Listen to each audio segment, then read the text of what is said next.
Hello guys, আমরা দেখো আজকে নতুন পদ্ধতি নিয়ে এসেছি আন্ডা কারি। দেখে বলে আন্ডা কারি, এটা ব্যাঙ্গালোরের ভাষায় আন্ডা কারি। দেখো ফার্স্টে এইভাবে মশলাটা আমরা ভালোভাবে ভাজিয়ে নেবেন এবং নিচে যে আলু সিদ্ধ করে নিছি এই আন্ডা কারির মধ্যে ঢালবো। দেখো কি সুন্দরভাবে রান্না হচ্ছে। এই যে দেখো কালারটা দেখো একবার সবজির, এটাকে বলে আন্ডা কারি। আমরা আজকে আন্ডা কারি তৈরি করছি। এখন আলুগুলো ঢালিয়ে দিলাম, এখন আলুগুলো ঢাললাম। সিদ্ধ করা আলু,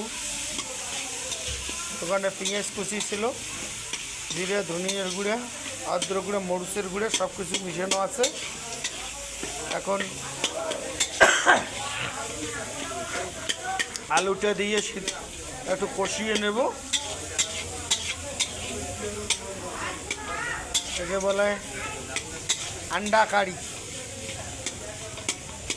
ব্যাঙ্গালোরে আন্ডা কারি বলে, আর আমার ওখানে বলে আলুর ডাল দিয়ে ডিমের তরকারি। আপনারা দেখুন দুইটি ভাষা এখানে প্রয়োগ করা আছে।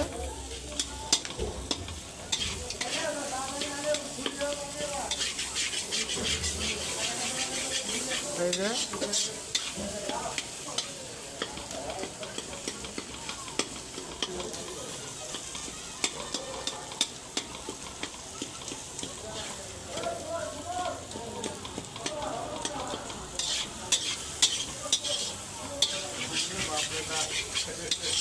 আন্ডা কারি আছে।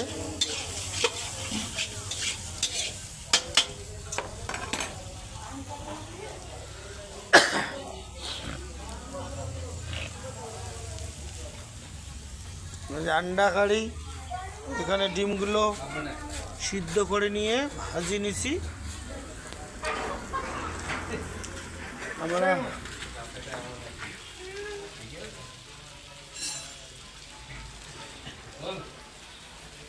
আমাদের বাংলা ভাষায় বলি ডিমের ঝোল।